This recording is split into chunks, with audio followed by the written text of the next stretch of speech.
Jim Montgomery was officially introduced as the 29th head coach in Boston Bruins history on Monday, and at his introductory press conference, Boston's front office and ownership talked about the possibility of bringing back Patrice Bergeron and David Krejci, while also acknowledging or wondering whether a full rebuild is on the horizon.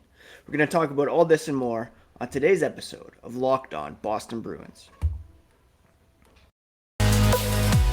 You're Locked On Bruins, your daily podcast on the Boston Bruins. Part of the Locked On Podcast Network, your team every day.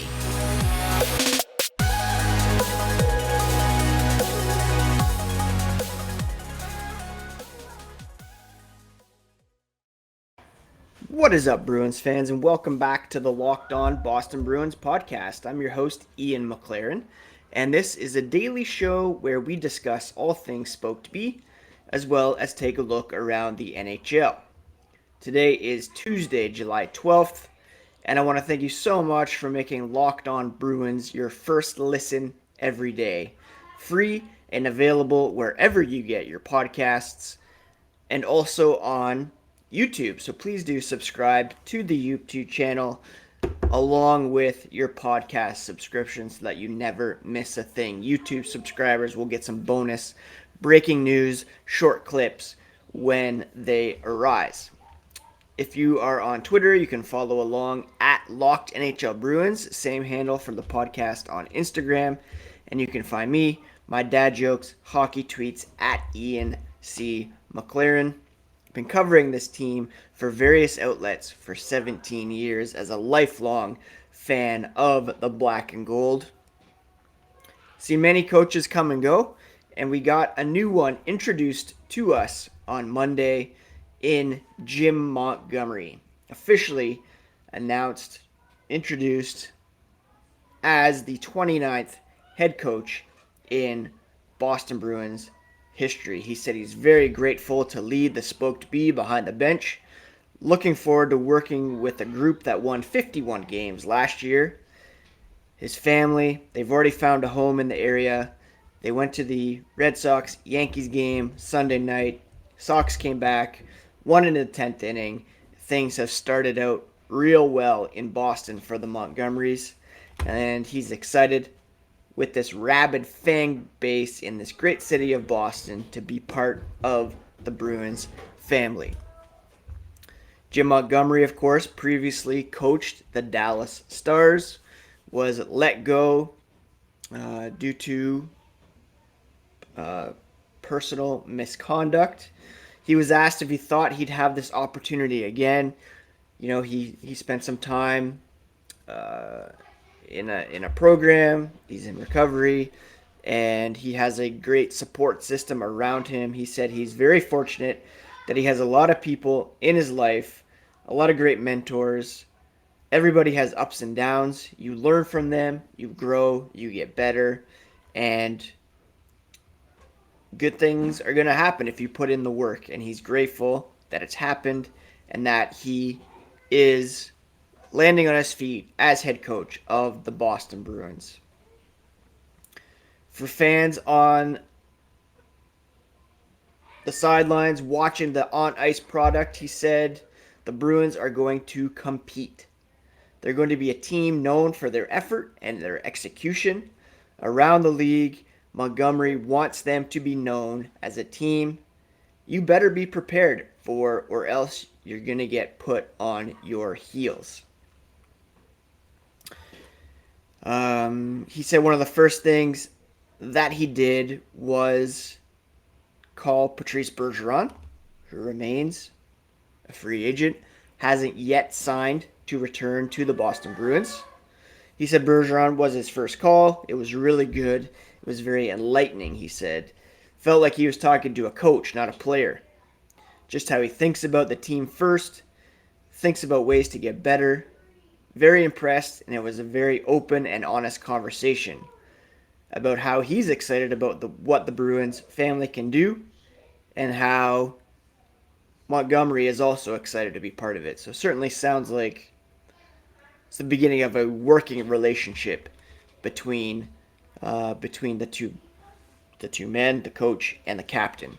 He's also touched base with over half the roster. It's been very positive. He's been very impressed with the team first attitude that is emanating from the players. He said his biggest strength is being able to connect with people, young players, old players, middle core group, your 24 to 28-year-olds. It's incredibly vital for the success of a team. The most important thing is he's going to communicate how important it is that everyone buys in to their role for team success. Always come back to how a person's individual success can help the team. I'm very excited with what Jim Montgomery is going to be bringing to the table and excited for him to get going. There was an indirect reference made to the previous coach in this press conference. Going to touch on what Don Sweeney, Cam Neely, the Jacobs had to say yesterday here in a moment. But first, a quick word about Built Bar. From the people who invented healthy and tasty comes the latest gift for your taste buds. The Coconut Brownie Chunk Puff. That's right. Coconut Brownie Chunk Built Bar that you love now comes in a deliciously chewy marshmallow covered in 100% real chocolate. They're also good for you. Low calorie, low sugar, high protein, all delicious. It's only here for a limited time, so go to built.com right now. Make sure you don't miss out. All Built Bars are made with a collagen protein that your body absorbs more efficiently, provides tons of health benefits. Eat something that tastes good and is good for you.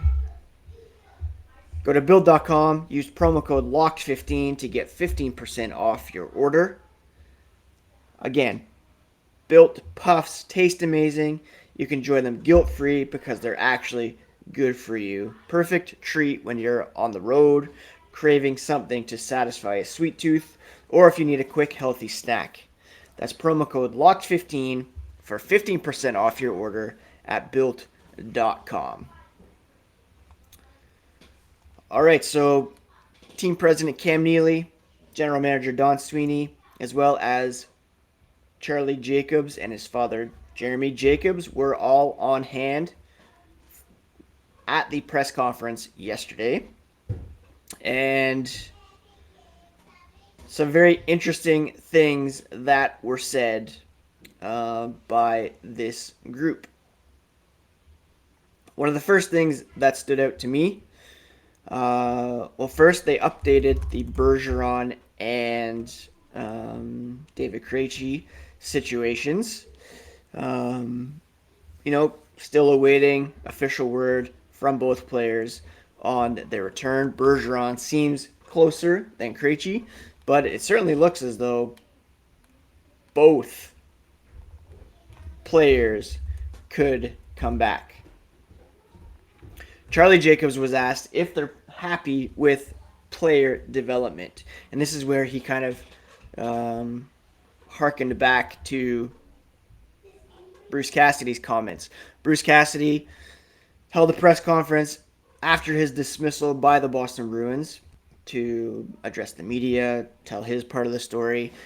And he said at that time, no coach buys his own groceries, meaning you take what's in your cart, you go home, you cook up as best you can with the ingredients that you're given. Charlie Jacobs says, you talk about the term, who's shopping for groceries, right? Jim and I, Montgomery, had this conversation. A lot of coaches, when they come in, are ecstatic to have the roster that you hand them. They're absolutely ecstatic, and they should be. They have the opportunity to coach in the NHL, but sometimes that viewpoint changes over time. The coach will say, I need different players, I need better players. Jacobs continued, I think it's the coach's job to bring our players to the highest ceiling of their ability. General manager's job to find and identify those players. There's a difference, a very unique and, dare I say, discrete responsibilities for each of them.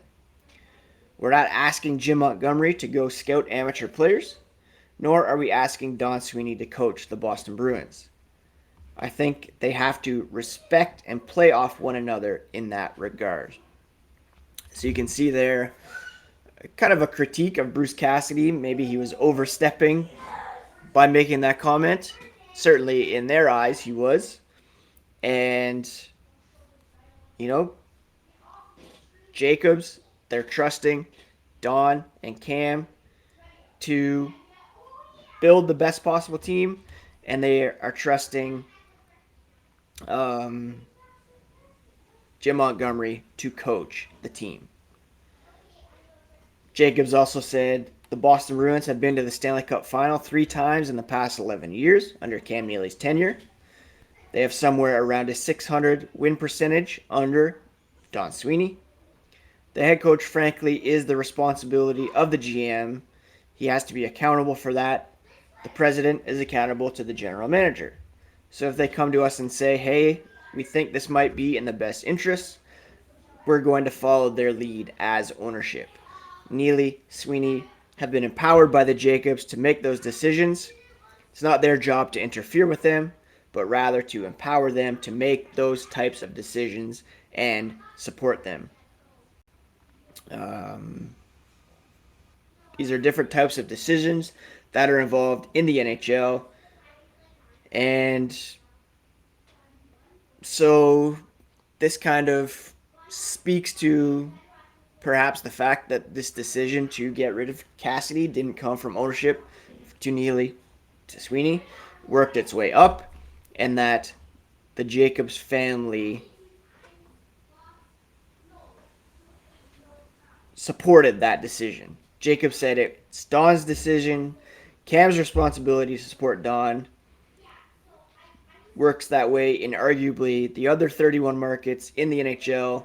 If they want to make a change, ownership is here to support them to do so. Until further notice, that's the way it works. I was kind of under the impression that it was Cam Neely driving the bus. Still very well could be. That Cassidy was perhaps told by Sweeney that he was going to come back. He was overridden. But it looks as though it was indeed that decision made by Sweeney. So we talked about Patrice Bergeron making a decision, likely to come back. David Krejci, very good possibility that he's going to come back as well. And the Jacobs were asked if a rebuild would be acceptable if Patrice Bergeron retires in the next few years. Jeremy Jacobs said it's an annual situation. You have to see where you are and where you're going. Don and Cam visualize this team very well, arguably, and understand what they have and what they need. Charlie Jacobs elaborated a bit more. There's been a lot of theater around the NHL this past week, in particular at the draft. We saw some teams sellers. That would be awfully difficult to sell in this market to our fan base. I believe... Oh, 1 second, folks. Boys, quiet.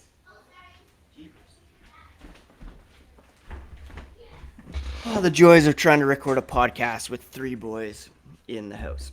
Anyways, Charlie Jacobs said, pointing to the Chicago Blackhawks, selling off Alex DeBrincat, not qualifying a bunch of players, trading Kirby Dach. He believes it would be a tough sell for Bruins fans. He doesn't have a crystal ball. There are going to be days when they don't have the luxury to talk about Patrice Bergeron coming back to be the captain, number 1 center. Those are things that they have to address every summer, and whether it's through the draft, Cam and Don have mentioned this already, but they're a cap team, meaning they're going to spend to the max to deliver the best product they possibly can for the fans, and that's not going to change. Would have been nice if someone had asked in rebuttal there why they left money on the table at the trade deadline, didn't spend to the cap last season as they continue to try to recoup from the COVID-19 pandemic. But Charlie Jacobs saying the Bruins are committed to winning a Stanley Cup and they'll do whatever it takes to get to that threshold again. The Bruins are up against the cap. That's going to really affect what they're able to do tomorrow. And you know what? If this is indeed the case, I prefer this to what Chicago is doing, for example. You can say you want the team to rebuild, you want them to tear it down, build for the future, but that's an extremely painful process. Do we really want this team to be near the bottom of the NHL standings for 2, 3, 5 years while they try to win the draft lottery, try to get a Connor Bedard type player, no guarantees in the draft lottery? I personally would rather them try to remain competitive and see what happens. And you're not rebuilding with Jeremy Swayman as your goaltender of the present future. You're not rebuilding with Charlie McAvoy, Hampus Lindholm having huge commitments for the next 8 years. You're not rebuilding if you're going to sign David Pastrnak to an 8-year, $10 to $11 million contract. You're not rebuilding with the Jacobs family. You can criticize them for their approach, for not putting the right people in place, for relying on former Bruins to guide the ship. But one thing that's true of this team, or these owners, is that they are in the money-making business.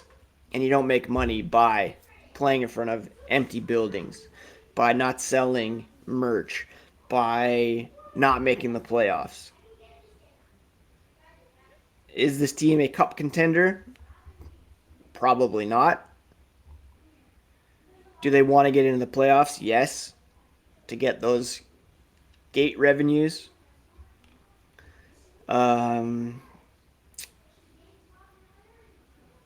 So you're going to have that mentality each and every season. And if they are committed to spending to the cap, that's great. That's fine with me. As long as they spend it wisely and well, which is not necessarily the case at the moment if you look at the cap-friendly page. Jeremy Jacobs did talk about, challenges through COVID-19. Boston fan base has made it easier for them to get through it. The fans love this franchise. It's great to see. People are still coming to the games. And we can say we want to rebuild, but if the product isn't watchable, then who does that benefit? I don't want that. I don't want to turn on Bruins games and not be able to watch because it's so bad. They're going to do what they can to put a competitive product on the ice, to fill the building, and that's all we can really ask for. Again, you can question how the money is spent,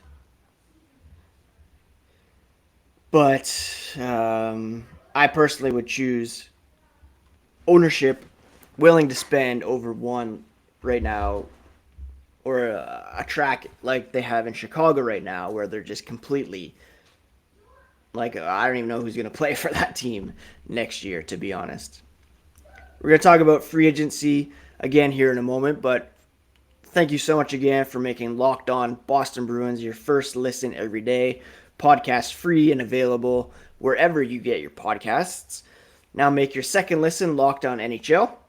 Experts give you a daily 30-minute podcast on all things NHL all year long.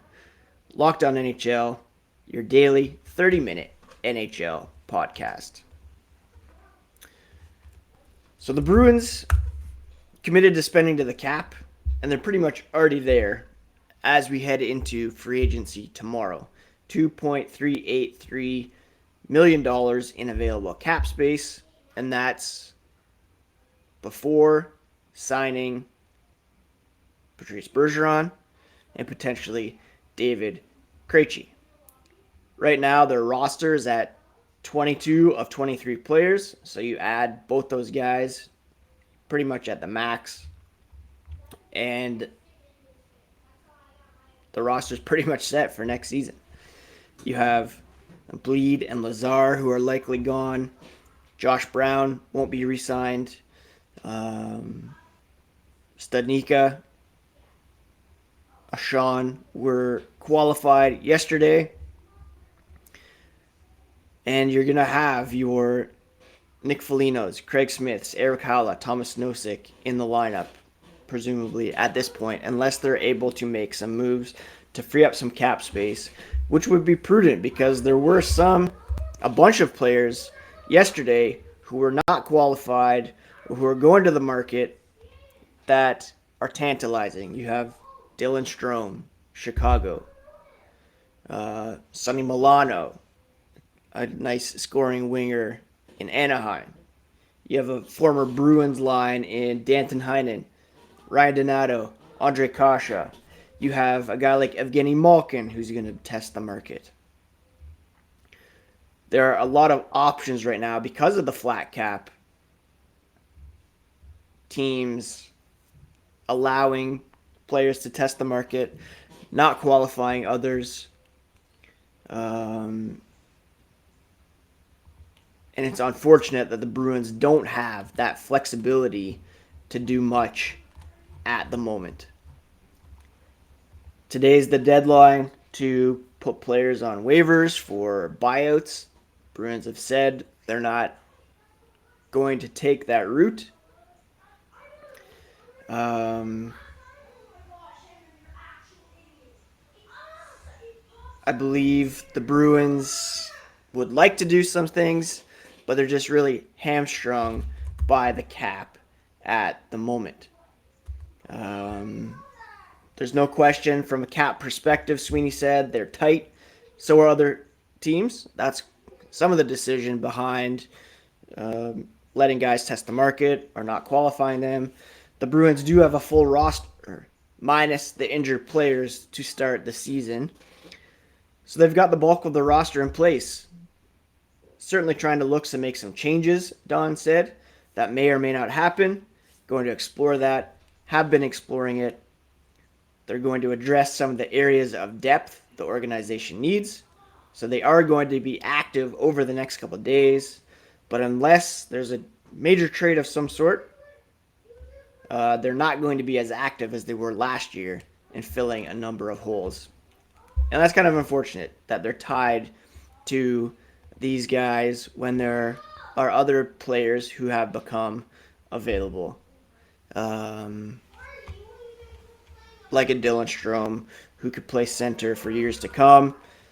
You have Haula, Krejci, Bergeron. Really limiting to have your cap filled up at the moment. Elliot Friedman just dropping a note saying he thought Vincent Trocheck was possible for Boston, but impending returns of Patrice Bergeron and David Krejci make the Rangers and Penguins more likely. Again, if you're bringing Krejci, Bergeron back for one more year, you're closing the door to some players who could fill that role beyond their time. So do you want those guys back for a year, maybe two? Or do you want to invest in players who could be here longer term? I saw someone mention on my Twitter that perhaps the Bruins could entice players to sign a 1, maybe 2-year deal at a lower hit with the promise that once those two guys move on, you'll get a bigger deal as a core piece of the team. Could be a tough sell, but that's certainly an intriguing approach. So we'll see here today if there are any buyouts. Doesn't look like it. If there's any trades. There are a number of Bruins without trade protection. Charlie Coyle has an 8-team no-trade list. Nick Foligno has a 16-team no-trade list. But then Craig Smith, Haula, Nosek, all without trade protection. Derek Forbort has an 8-team no-trade list for some reason. Actually, no. Yeah, 8 teams for next season. But Brandon Carlo, Matt Grzelcyk, Mike Riley, all with 0 trade protection. So it's an interesting time for the Bruins. New coach, no desire to rebuild, bringing in some familiar faces like Bergeron, Krejci. If and when those moves are announced, you can find on the Locked On Boston Bruins YouTube page immediate reaction, as well as any trades that may come up. Again, today could be some noise trade-wise, buyout-wise.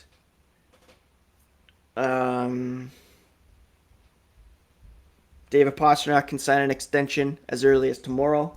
So keep it locked to Locked On Boston Bruins for all the latest here on the Locked On Podcast Network, your favorite team every single day. Take care, friends. Take care of each other. Take care of yourselves. We'll talk to you again tomorrow.